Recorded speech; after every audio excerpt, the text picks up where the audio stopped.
Congratulations to Jack Campbell, man. 9 games in a row. That is something special, man. That is just something special.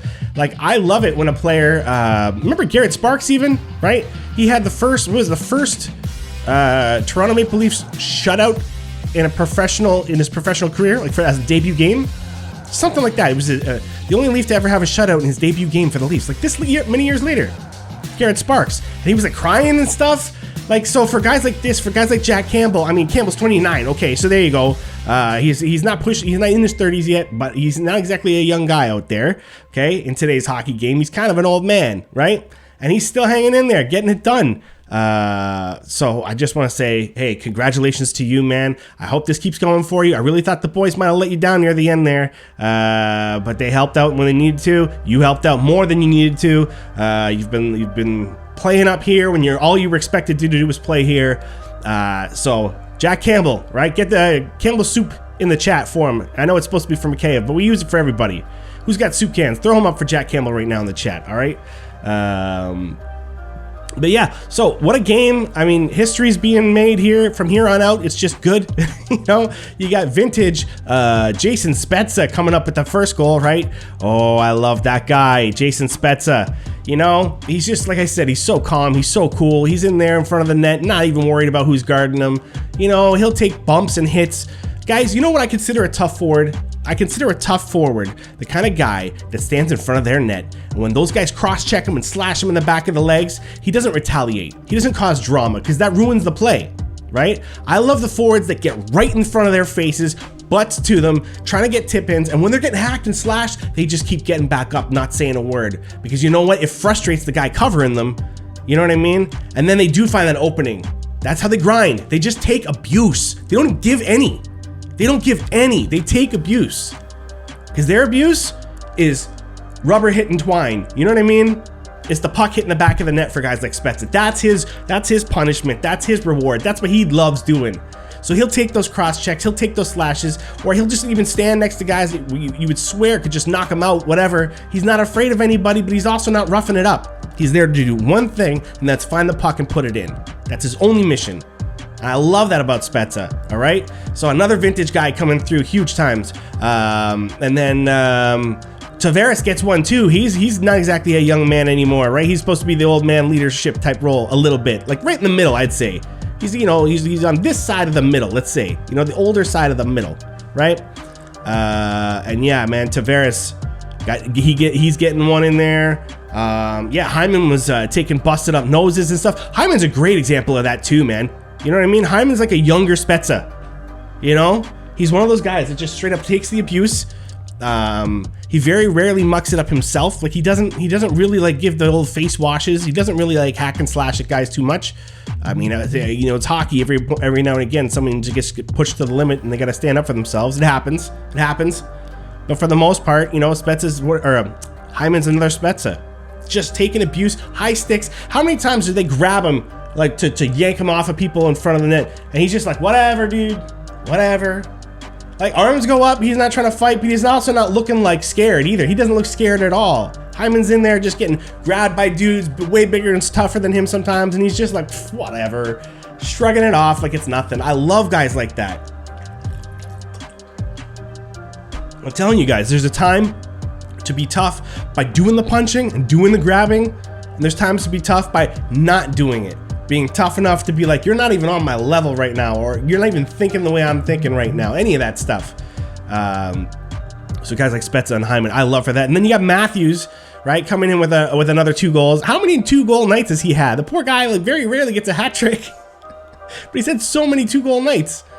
Honestly, man, I almost get numb to Matthews scoring now. Like it's to the point where like I keep seeing him being the scoring leader, and there's been so many nights where he just hasn't really scored at all.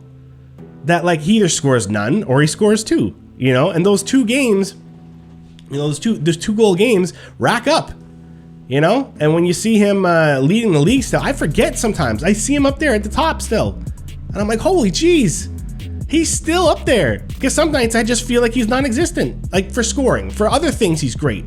He's still a great player just about any night now, you know, like yeah, on the defensive side, he's doing his job for the most part. A couple mistakes, you know what I mean? But they've all had their rough times. But I think he's a much better defensive forward when he needs to be now. And then Matthews, like I said, after learning that side of the game, it's almost like he doesn't have to score every night to be useful. That's what I like about him. You don't need him to score every night. We got a good team. We just need Matthews to be Matthews, and it's gonna work. Same with Marner. You know, sometimes these guys don't really look like they're there because they're not there on the score sheet for a game or two, and it's like, well, how many millions do you make? But trust me, right? They will come through with big goals and big times and everything like that. And Matthews, I mean, with that shot, holy crap, that toe drag snipe thing. Have you guys ever tried that on the ice? You know what I mean? Just try it. I'm not asking you to shoot it as hard as him. Obviously, we're not professionals here. But even just thinking to pull it into yourself before you take that shot. If you're an old school guy like me, you would never have tried a move like that. That would have gotten you rocked and leveled.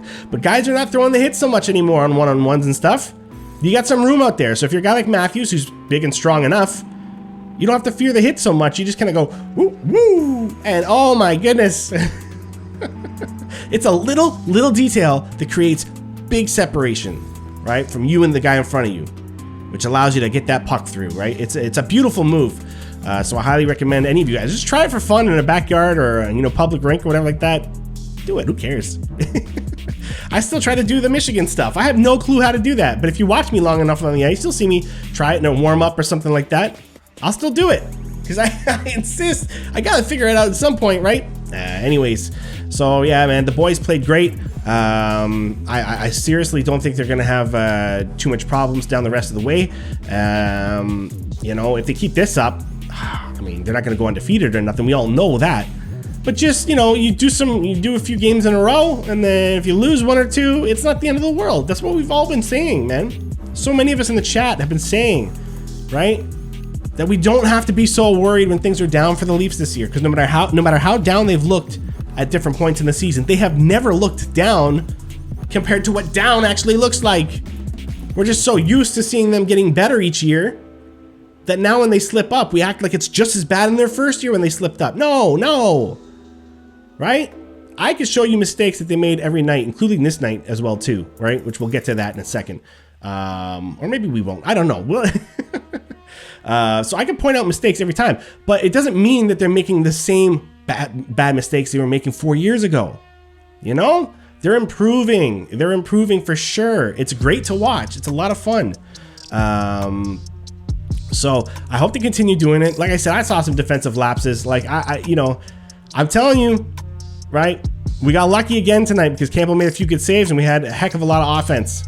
All right, but there were some defensive lapses that was just a little unacceptable. Just watch the replays. You'll see guys. Oh, that Lucic one. Let's get into that for a second because I know a lot of you guys are gonna freak out and say that it's the ref's fault for not calling that trip that Lucic did, right? And that's why they scored that goal, right? In the sense of a linear time, yeah, you're right. Like if that thing got called then, that goal doesn't go in. But that call's not responsible for that goal, okay? So first thing you're gonna ask me is, is that a penalty? Yes, it's a penalty. Not only is it a penalty, it's a pretty dangerous one too.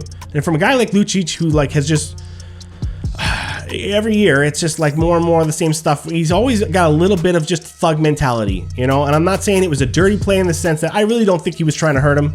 This is one of those ones. Again, guys, there's a difference between trying to hurt somebody and then hurting them because you're careless. And Lucic is a careless guy because he's big, he's strong, and he doesn't really care if he walks over that line a little bit, right? So he goes to throw that hit, right? And I think it's Brody, right? He pivots and tries to go the opposite way. You could say, look, don't make yourself vulnerable like that, but in today's game, that's an illegal move to come from behind like that. It just is. So it's gamesmanship. I'm going to put my back in your way because I know if you do anything, you're going to get a penalty. That's what we're supposed to rely on there. And we didn't get it. Okay? So yeah, just straight up, they just went for he went for the slew foot, which is not a good move. Didn't get called, and yes, the puck went in. But Brody had plenty enough time to get up. He was not hurt. Okay? And then in front of Campbell, he positioned himself in front of Lucic. So Lucic is standing in front of Campbell, right? And Brody comes in and puts himself in front of Lucic. And Lucic is the one giving him cross checks. What? No, that's not how you cover a man in front of your own net. Okay, and Brody's good enough to know that. I'm sure he knows now, all right? So he needed to come back in behind Lucic and give him the hard time. Because who had to give him a hard time? Campbell. Okay? Campbell's got big old Lucic you know, hunched over in front of him like this. And he's got to grab Lucic, and he's got to get him out of the way himself. He can't see. Why is your goalie having to do that? So then he loses focus on what's going on over here, right? And was that guy with the M? I forget his name. It's really long and Italian sounding. It's really cool. But he was coming down the middle. Wasn't he the one that scored? And Riley lets him go right by, dudes. Riley sees him coming. He's with them. And then he holds up because he's like, they're not going to be able to make that pass across. What? What? Yes, they did. They did. And it's because you didn't hustle back. You started to, and then for some reason you got puck watching or something. You gave up again. You get distracted. Man went through you. One timer in front of the net. What's Campbell supposed to do, right? So that's a defensive problem that I'm talking about, right? And just in general, giving up 2-on-1s and stuff like that. I don't know, man. There's some bad plays that need to be polished up before playoff time, and they got plenty of time to do it. That's why I don't really want to get into it again, right? Yeah, Andrew Mangiapane, right? Mangiapane? Yeah, I like that name. It's so cool, man. So, yeah, he crept in and he was able to get that goal. So we need to tidy that up, you know, and I'm sure these guys know it, man. I'm sure they know it. So they're going to work on that. Playoffs are around the corner. It's looking real good. We're still sitting on #1, and we're bridging that gap, or, you know, covering that gap, just getting it further and further away. It's looking good, man. It's looking good, guys. Anyways, all right. So good games, Calgary. I'm sorry it's not working out for you. I don't think you suck. I don't think you're a bad team. I don't know what's going on with you guys right now. It's one of those things. I've seen the Leafs do it, and I couldn't tell you why either. I get to show you the mistakes that Calgary makes, but it's not going to figure out why they're making them, right? Because they're talented enough to be further ahead. So I'm sure they'll work it around, right?